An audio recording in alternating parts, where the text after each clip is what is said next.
You are listening to In Conversation with Jennie and Mark. Well, hello. I am the Reverend Mark Adams from St Margaret's Church, Barking. And I am the Reverend Jennie Adams from Holy Trinity Church, Prince Consort Road, South Kensington. And welcome everyone to In Conversation with Jennie and Mark.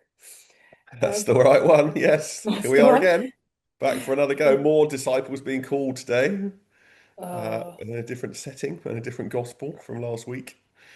But third looking Sunday at after Epiphany. That's what we're third looking at, Sunday isn't it? of Epiphany, after Epiphany, third Sunday. Yeah.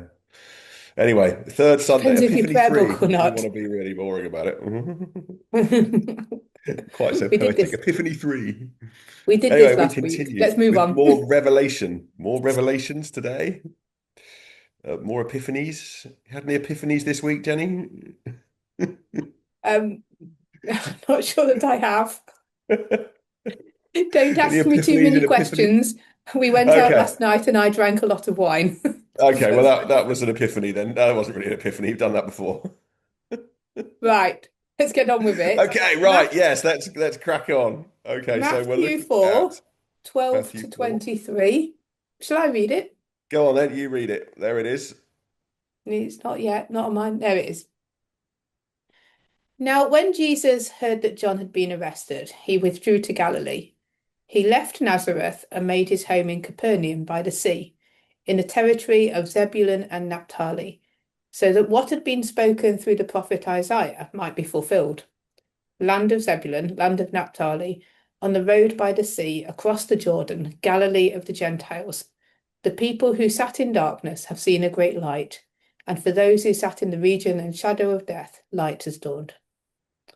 From that time, Jesus began to proclaim, "Repent, for the kingdom of heaven has come near." As he walked by the Sea of Galilee, he saw two brothers, Simon, who is called Peter, and Andrew, his brother, casting a net into the sea, for they were fishermen. And he said to them, "Follow me, and I will make you fish for people." Immediately they left their nets and followed him. As he went from there, he saw two other brothers, James, son of Zebedee, and his brother John, in the boat with their father Zebedee, mending their nets. And he called them. Immediately they left the boat and their father and followed him. Oh, Jesus went throughout Galilee, teaching in their synagogues and proclaiming the good news of the kingdom and curing every disease and every sickness among the people. There we are. Yeah. Don't forget verse 23. Sorry, forgot the last Well, line. it sort of cuts it a little bit in the middle of a paragraph. Anyway, there we are. So, Mm. more calling of disciples then. In fact, interestingly, the same disciples that we were reading about last week, but in a slightly Yes, different setting. But that's the way it is. it is the way it is. It's just to confuse us, really. It's just to confuse us, yeah. Yeah, but yes. So, So I've taken a what did we moment to mention? just kind of put it in order, well, order of Matthew's gospel of where we are. Yeah, So baptism of Jesus down by the yeah, Jordan goes into the wilderness for 40 days and 40 nights. yes. In that time, Temptations. John is put Yes, in prison. yes. Yes. And then we've got now where Oh, Jesus has gone up to Galilee, lives in Capernaum, which is a very nice place, um, but overlooking the lake. okay. So Um, choose is a nice place to live. I mean, I suspect it's a nice place now because Jesus lived there, but property prices go up. Okay, and just before it launches into the Sermon on the Mount, that's where this is set then, yeah, Yes, yes, and just before that, according to Matthew. according to Matthew. Well, yeah, we're in Matthew today, so that's Yeah, fine. yeah, that's right. Yeah, yeah. Um, What do yeah, you read out okay. of that setting then? What's important about that setting for you? Well, it is right at the beginning, and he has come straight from the wilderness, straight from baptism. So this is kind of the beginning of his ministry. And Yes. actually, I think what I've not noticed when I've preached before is that between those, the first thing that happens is he hears that John is in prison. So Hmm. it's not a great start, is it? It's No, no. I suppose You know, there's a sort of. you've done all Do you this, think he had all takes that this as testing his? time, ready to start. John's in prison. Better go to Galilee then, out Do the you think he way. takes that as his cue to get started, though? I mean, I've never, maybe it's kind of like, okay, John's done his bit. He was the forerunner. He was the Elijah that was to come, and now, okay, now he's Maybe. been physically Well, removed from the scene. Okay, that's time to go. Do and it you needs think to there's an start in element of that? Galilee because that's what Isaiah said. So yeah, I mean, Yeah, and of course, well, that's sort of near home, isn't it? He's going back to the area he knows. He was brought up in Nazareth, so it's not that well, you know close. the geography better than I do, but it's Yeah, it's not that close. I mean, it's easier with a coach. so okay. So John is arrested and withdraws from the scene. Maybe Jesus takes Mhm. that as his cue. Maybe he reads that as a sign that he needs to get started. He's moved to Capernaum, and I love the way that Matthew kind of then brings in this passage from Isaiah, doesn't it? Again, if you're thinking about Epiphanies and Revelation, that's the people who sat in darkness have seen a great light. I mean, it feels kind of Christmassy in a way, doesn't it? Because that's a sort of Christmas passage that we use as well. Though we still are in the season of Christmas, of course. Yeah, So, I loved the fact that you said I love that, and I kind of thought oh, it's always quite frustrating when you have to keep reciting bits of Isaiah in the middle of the story. It's like, yeah. Excuse me. Um, yeah, he's always having to prove things, doesn't he? It's like just say as Isaiah said and just keep moving on. It's not have to keep well, he reciting obviously one. wants to make the point that this is a fulfillment of the prophecy and something new is happening. This is the Yeah, great that's light true. that is now, you know, this is the great light that is now dawning. Jesus is starting to act and to. Yeah, and absolutely. I mean, fair dues, that's what he's writing it for, but yeah. Yeah. So it's quite difficult to read, I think, reading quotes from the past within the actual thing. Anyway, moving on. Yeah, moving on. He's there.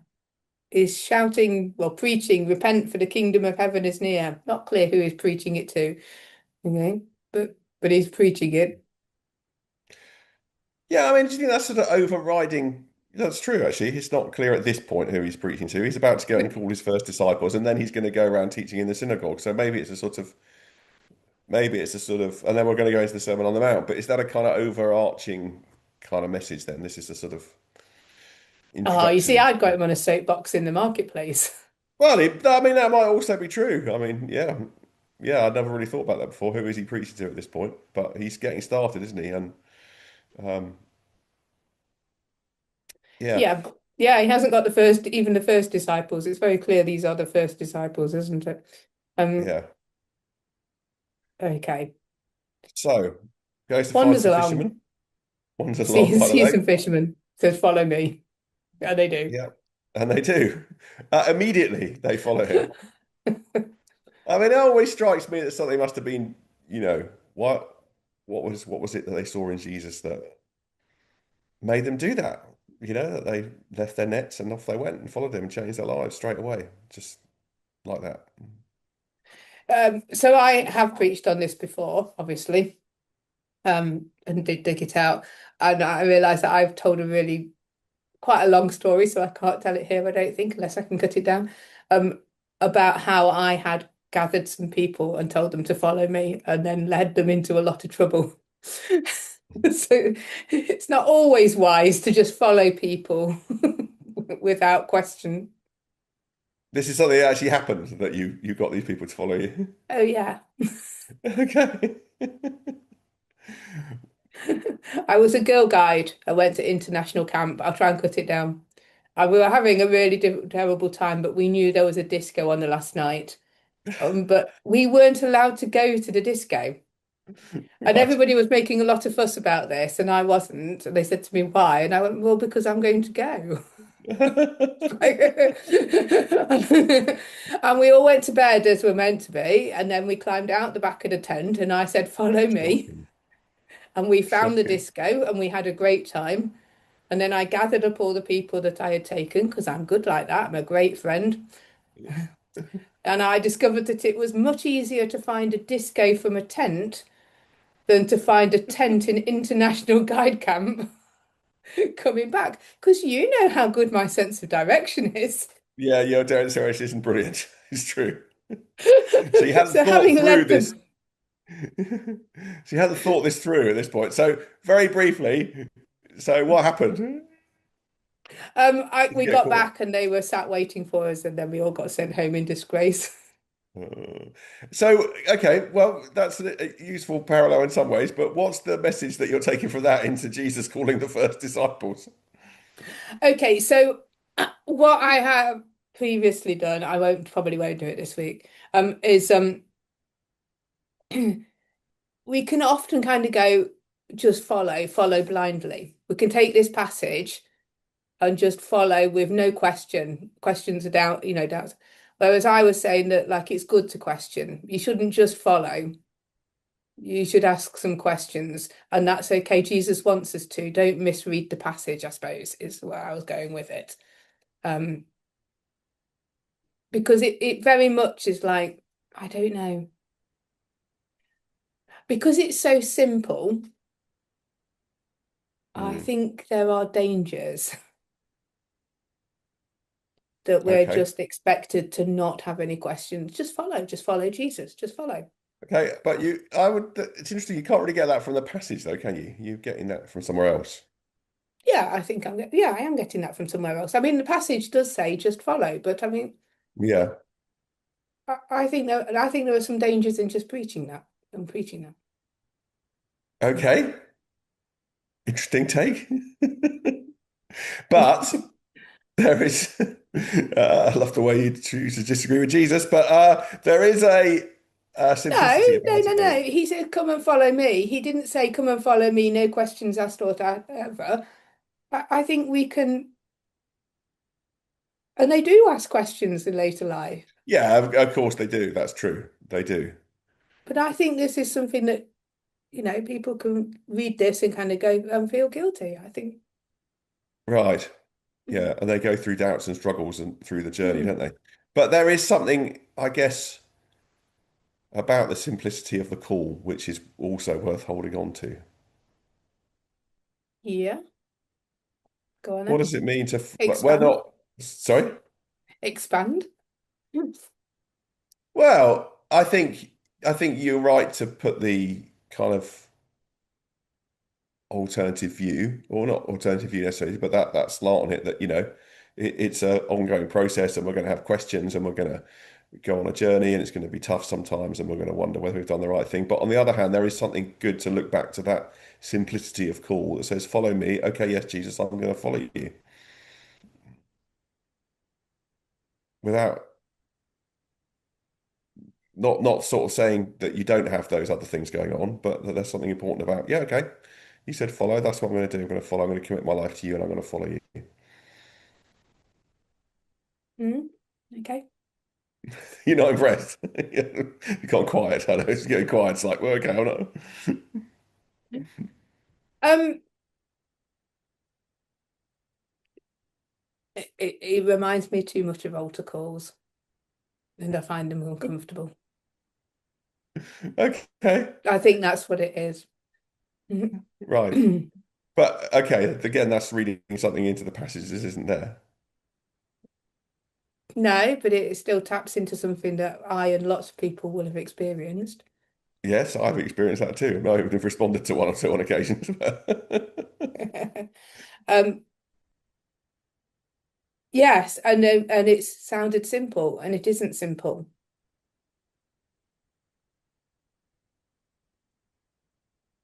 So the call Well, itself is simple, but the the actual call itself action is isn't simple. simple, is it? And we No, can simplify what he's actually asking of us there. the task of following Jesus will turn your life upside down. That's true. Yeah. Um, it I will. think I would focus more on the fact that they have left everything to follow him. I think I wouldn't focus on the simplicity of the call, but more of how much it has cost them to follow him. And other people. This costs Zebedee quite a bit as well. Okay, so what are you going to take out? What's the message from that then? It is That it is costly. going to It is cost you. sacrificial. It takes, as you say, it turns your life upside down. Okay, but I still think there's a tension in there which is interesting to explore between the simplicity of the call, what it's going to cost you. Hmm. What are you going to gain from it though? What do they gain from following Jesus? They don't have to mend any more nets. I mean, that sounds a rubbish job, doesn't it? Going through your nets, looking where the hole is. They find a purpose, don't they? But also, they find a purpose in life. Um, they know they're loved. They know that, they find something a greater love. But then they all die. So, the reality is it is quite ghastly. Okay. Perhaps this wasn't the best morning to do this recording. I don't know. I was going to try and link it something positively back into the first part of the passage that you could say that, they are the people who are walking in darkness and now they've seen the light of Jesus and they followed him and they Yes, found that would meaning be and purpose. better. Yeah, okay, let's try. Not sure we've saved it there, but anyway, we'll give it a go. That would be a much better take on it. You're all going to die. Well, and then hopefully there's going to be something more. It also seems to be supposed to be part, I think, of what we're supposed to be believing here and signing up for. But yeah, okay. So here we've got an enacting of what Matthew has drawn out of the prophecy from Isaiah, isn't it? This is the people who are walking in darkness. They've seen a great light and they've followed him. The light has dawned on them and they have repented and followed Jesus because the kingdom of heaven is coming near. So is it a kind of working out of what's going on in the first part of the passage? It is. Let's go with that. Let's go Let's with go with that. that. Try and wrap it up. Well, only just to Summarize it. say, really, I suppose that, this is then I mean, it's one of those frustrating things because we're sort of dropping into different parts of in Epiphany. We've dropped into the same kind of cool story last week in John, similar cool story this week in Matthew. Next week, we're going to go back to the wedding at Cana, I think. So, you're right in, I think, to put this in the context. It's going to go on to the Sermon on the Mount. That's where this is going. The commentary that I did a bit of reading on said that Matthew was also trying to really highlight here the importance of Jesus' teaching. And particularly in the last section, Jesus went throughout the Galilee teaching in their synagogues and proclaiming the good news of the kingdom and curing every disease and every sickness. But that the teaching is Okay. really, for Matthew, what is most important. And he's gathered these disciples so that he's going to, he's going to be able to have them to teach in the Sermon on the Mount. And that's what we really need to look at if you're, that's what really Matthew wants to emphasize. But we Yeah. can't really get into any more of that because we're going to go off and do the wedding at Cana and it's going to be Lent and we'll drop back into it. Okay. All right. Well, worth knowing. Okay. But worth knowing. Yeah. Yeah. So, So summarizing? I think there's something in the fact that the call to follow Jesus is both simple and life-changing. And that there's a tension between those two things. And it's good to hold on to the clarity and simplicity of the call in the messiness and struggle of working out in our lives. Which is far more positive than following Jesus will turn your life upside down. You'll die eventually, but it'll be worth it in the end. We're all going to die eventually. On that note, We'll be back next week with some cheeriness. Maybe Jennie will feel a little bit more positive about everything next week, or maybe not. Who knows? Thank you for listening if you've got this far. We'll